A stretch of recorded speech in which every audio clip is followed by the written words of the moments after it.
Hello, hello, hello, everyone. Mike Arnold here, co-founder, Path Trading Partners, along with Bob Iacchino. How is everyone doing this morning? Hey, Ken. Hey, Davey. Yep, Jolt's job openings. That's real minor. Factory orders, 30 minutes. That's a little more important, but I don't think anything today will be earth-shattering. That's why it's a quiet economic day for me. Everything's pivoting off tomorrow. Good morning, Jacob. Again, welcome everyone. Good morning, Sterling. Hope everyone is prepared for another wonderful trading day. Tactile trading. By the way, if you are new here, please do consider subscribing, ringing that bell, and hitting the like button. Longer term viewers, please like some videos and leave some comments. So, with that, I had my head slightly chopped off there. Sorry about that. Didn't fully adjust the camera this morning. As Davey mentioned, factory orders, Redbook came in a little higher than the previous month, but again, that's not major earth shattering. You have the Jolts job openings. Watch for crude oil this afternoon if you're trading crude. Other than that, not much. FOMC, which is tomorrow, still baked in the 50 basis point hike and still in negative gamma territory, which means volatile moves the upside and downside. I know Pfizer's down this morning on the open, lower guidance. BP is up. We had that little double on there.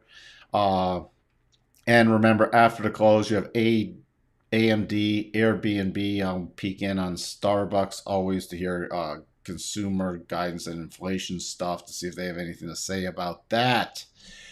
All right. Out of Europe, by the way, you had a little pullback when their numbers came out. PPI year over year, 36.8. That's producer price index in the Eurozone. That is very hot, coming in higher than consensus month over month, 5.3%. Inflation running incredibly hot. Unemployment actually a little higher over there too. So that's why we had a little dip during the European session that's been recovered. So we're up from yesterday's close again still. Let's see. Morning, Jake. Thank you for that feedback. I hope that teaching did help people. Good morning, Amit. Thank you for being here. So we had that little dip. We had this little double. And again, this is nothing. I was just watching for a return to the lower price targets, especially the first one, and it's coming up. If we do roll over on the open, it still hasn't invalidated it. So the first level I'd watch for retest is about 41.30, 42, 41.2350, then major coming back at the 50% retracement of the up move from yesterday, and the Asian session is specifically 41.1625. To the upside now. Minor level I'm watching, if we break the upside, 41.80, then major is 41.92, then 41.99. So this is my major target area for the rally, remember, into an advanced clear path. So I'm really focusing on that. Good morning, options 22. Still watching for a follow through on this bounce. Again, what would invalidate it, updated the levels if we got a close below about 41. It's roughly 4,100 again. So it closed back below 4,100. Then we'd have literally a 1 day and a little bit of a rally, and that would really be pathetic. And again, this I'm not watching for a long-term rally. This is a short-term bounce off of very oversold conditions. Let's just peek in. Cycles on the 4-hour are at their high, but still haven't really rolled over. RSI in the middle. We have, wrong thing. Sorry, got ahead of myself. And on the daily, trying to eke up there. And remember, we have the daily rotation zone. So that 41.99, 4,200, and then 42.16 starts entering the daily rotation zone. I start getting really focused on a potential rollover. Nasdaq also up slightly still from yesterday's close. We do have that potential double I talked about yesterday, 13,542. So nowhere near triggering that yet. Nasdaq, we didn't really have a double top. We just had this flag pattern back above. So gonna watch for a break a minor one about 13,123, and then I'll target 13,171 area. Then we have this double that was triggered. We have this 1 hour double triggered. And the next target on that would be 13,198. Now, do not ignore 13,227. 13,198 would be a stop raise. 13,227 I'd raise again personally. Then 13,724 to 13,287. 13,274 to 13,287 would be a profit target in there. And that plays, let's see, because it's really, once it gets above this flat rotation zone on the 4 hour, you can pretty much run up. And then we have a cluster, a harmonic cluster with that final double target all the way up at this 13,340 to 350 area. And that's just dipping into the rotation zone. Why won't I ignore this area right in here? Because it's against the daily rotation zone, and we could see a potential rollover play there. Yeah, we'll peek in on the Qs, Sterling. Thank you. So that's where I'm watching that. On any pullback moves, I'm really watching the lower end of this flag pattern. It's trying to get above, but I'm really going to pay attention when we open in 20 minutes from now.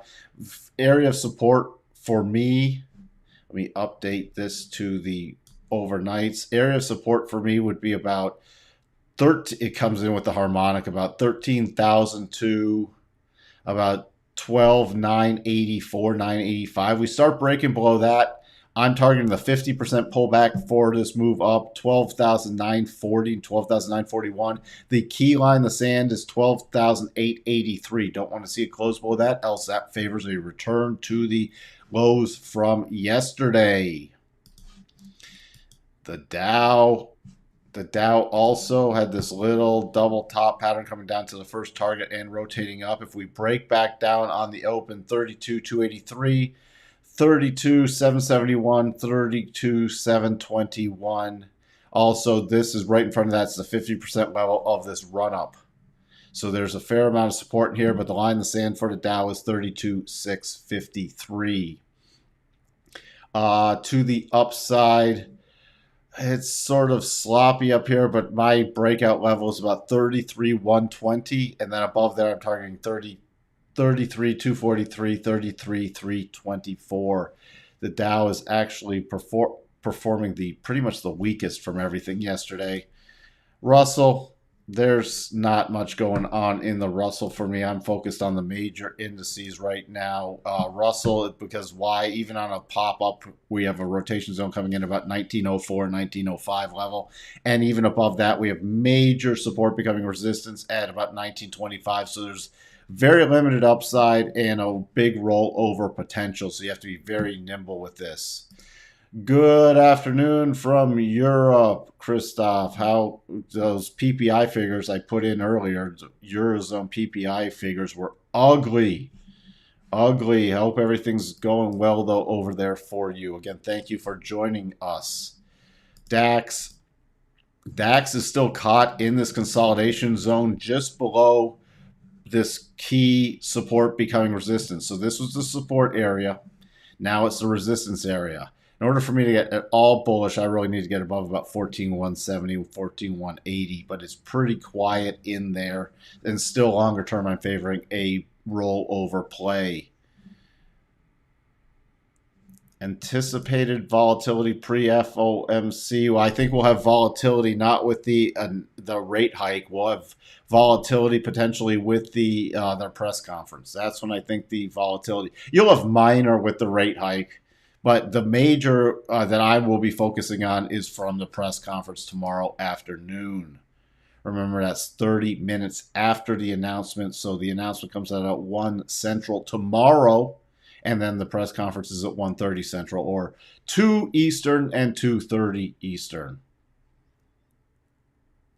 Let me get to a couple other things. Let's peek in at the Qs because I know people trade that here, and we do have that 1 hour double up slightly. Your next targets for that on a continued pullback, 321.40, 323.23, and then 325.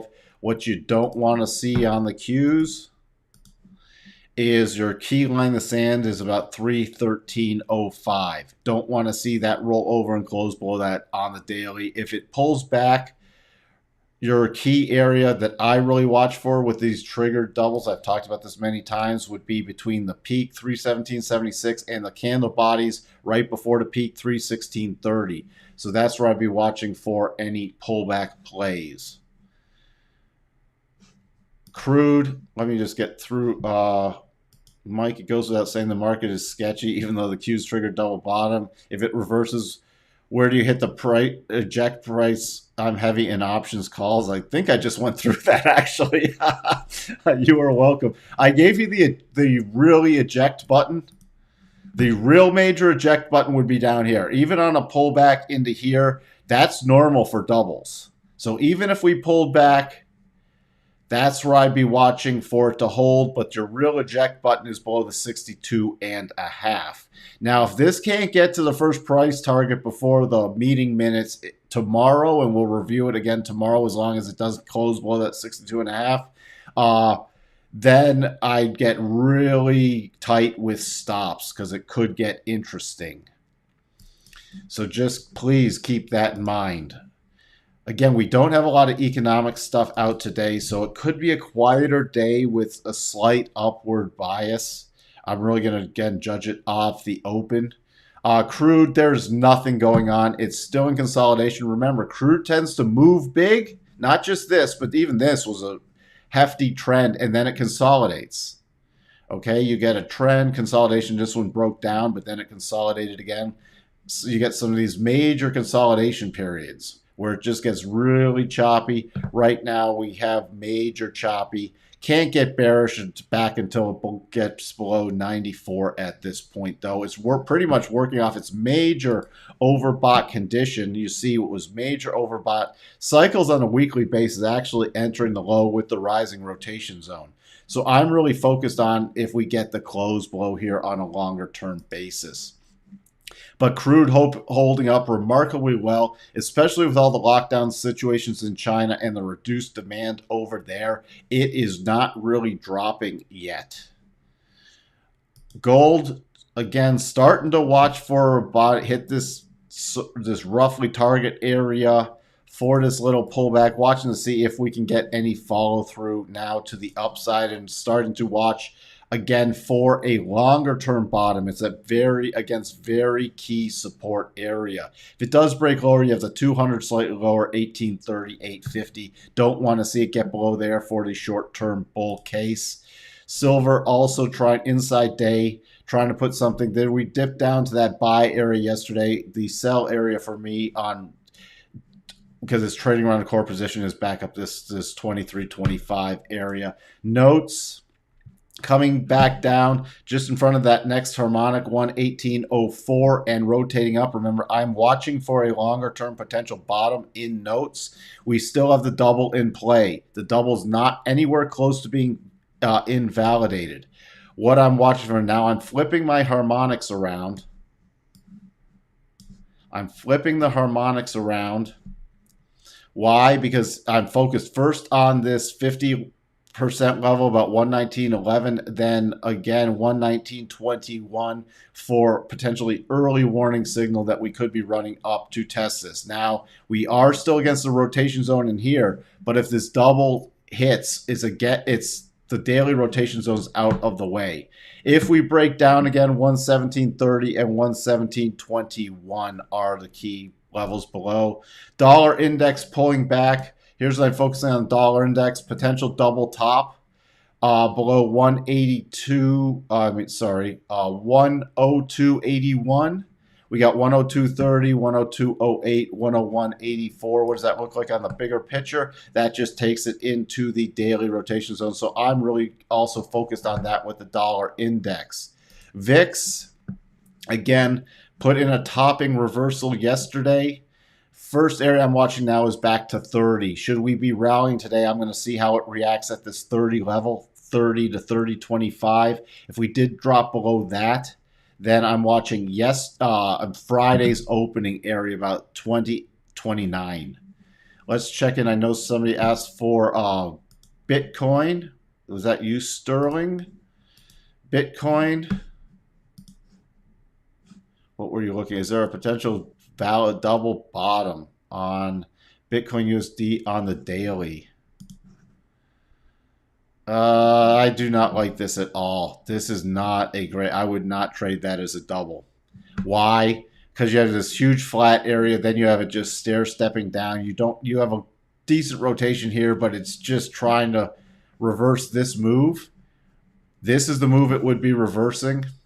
And that's just completely ugly. Even if you use these targets, look, your first thing would not use this at all. And on the 4-hour, it's again, this is just way too ugly. That would be a very forced trade for me.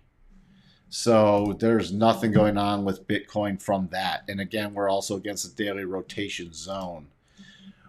What else do we looking for here? Well, let's check in on Tesla. Tesla on is looking like a slight gap up today. First little minor is 919, major is 926 to 930. If we did get above that, if it had a strong rally, we have the top of the rotation zone, and the hooking over 50 would be 959, 960 area. You have a lot of overhead resistance on this. And again, it's still in this environment. Rallies I'm watching for topping patterns for them to roll over again. We didn't close below that 62.5. We closed right at it, though, so we don't have statistically probable targets yet for the or levels to say it's going to roll over to the most recent lows. We closed right at that level, not below it yet. So on a rollover play, again, I'd just be focusing back at 902. That's key support. And then below that, if we did drop below that, if you're trading this intraday, your next major support level is back at 865. But that's an ugly, choppy pattern. Christoph, yeah, I asked, huge inflation problem over here and still only neglect from the ECB. I know. You want to talk about behind the curve? I don't know what the ECB is going to do. Double bottom might form on the Euro USD, and we just looked at the double top on the dollar index. And remember, the major component of the dollar index is the euro. And here you have this double bottom. It's a little cleaner on the dollar index. Now, if that rotates back down and comes back to this 105 level, it's going to invalidate it, but it would essentially be above 105. What's that? 931, 106, 444, 106.70, and then 106.957 are the targets for that. It's against the daily rotation zone, so it could get interesting. But if it can clear that, it's pretty much got a clear path to that final target on there. And it's coming out of oversold condition with some divergence stuff on the... Actually, no, never mind. It's not divergent stuff, but it is cycles turning up. So I will be watching for that with that topping pattern in the dollar index. Good morning, Lauren. Hope all is well. Your teaching of trading around a core position using silver as an example yesterday was helpful and well taught. Thank you for that feedback, Josh. Again, I think commodities were still in a major bull market, and for quite a while. But a lot of stuff, even now I've talked about crude, if I'm going to be trading this, I have to be trading support resistance around a core position. I'm not expecting a major trend unless something geopolitically global happens. So this is where I'm looking to buy, sell, and reduce my cost basis by trading around a core position. So I'm keeping a long-term position on, but then I'm adding at key levels and taking off. So why do you do that? Because you can literally trade around core positions, especially using this harmonics. And what does that do for your core position? You're banking money, and it's actually lowering your cost basis. So even if you get the bigger pullback moves, like in silver, all you're doing is, again, lowering your cost basis. And then when it really starts to move on, you stop unwinding so quickly and let it move back up. This is what the key thing, this is where, silver physical is still in short supply and still in major accumulation mode. But the futures can really get hammered because there's no physical delivery Keep that in mind. And look at these cycles. Everything's completely oversold. So when you get these blistering moves like this one, like even this whole move back down, but you get prepared for that, and then you get the rip your face off rallies when something shifts. But that's why it's great to trade around these core positions. Can you do BP? Sure. I know double bottom in place with third targets also in clear path on the daily. We'll take a look. Morning, Rams of Fall. Speaking of commodities, what are your thoughts on URA of DBC? We'll jump over to that after I look at BP. Again, we touched on this yesterday. It's already hitting the pre-market. Essentially, it's above the first target. Second target is 30.54. Final target is 30.88. And you do have a clear path higher. You can see that especially on the 4 hour. Now, what do I do with a clear path target? I watch for the breakdown zone roughly there. All right, and then the next target would be here. The next target using the clear path would be here. The other thing I'm going to do is keep an eye on the harmonic levels because, look, we're stalling out right at the 62.5, but you get a daily close above that. We favor, and look at that breakdown zone with the 87.5.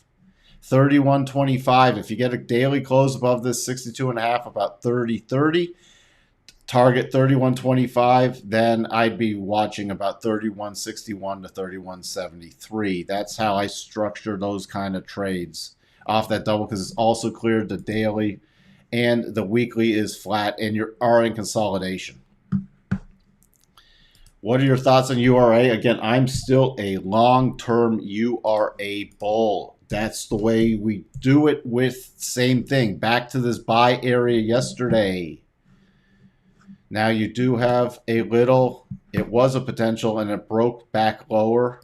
So that's not there. But the next, if this is the buy area, the sell area is now between about 24, I just say 24 to about 24.25. Same principle as with silver, with gold, uranium, long-term bull market, but still in consolidation. Keep in mind the bigger term picture. There's still more. Japan's talking about, restarting nuclear power plants that haven't been restarted for years. There's a pretty strong demand for physical uranium, and we could really run higher in this overall, especially with the global energy situation. That's why long-term, watching for the breakout play. Short-term, got to harvest the price action. And that's where it's great to use the harmonics. Buy area. We did drop, if we did drop below, see oversold.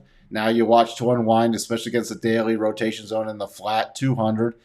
If we dropped again lower, the next buy area would be 2085, and then on a pop, it'd be back to 2237.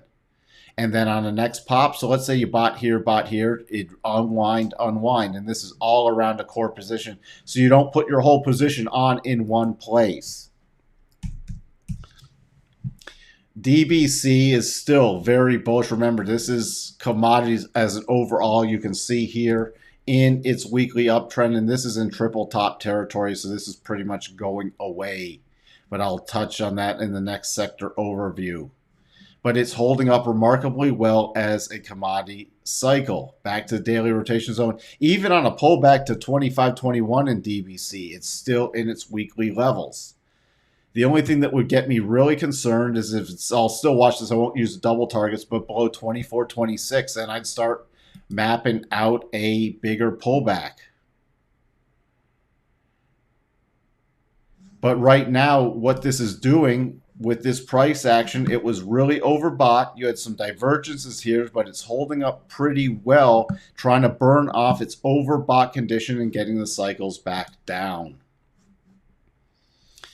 All right, we got 2 minutes to the open. I got to jump. Thank you for being here, everyone. Again, we'll have the market overview this afternoon, and I hope everyone has a wonderful trading day. There's regulatory stuff with me and that. Okay. And then accounts things and everything else. So have to figure out a different way to do that. You are welcome. And a lot of people who do that shouldn't be doing it because it can be construed as trying to do fall long trades. And that is very dangerous from a regulatory point of view. You are welcome, Ramsafal. And I will talk to everyone later. You're welcome, Sterling. Have a great trading day. Bye.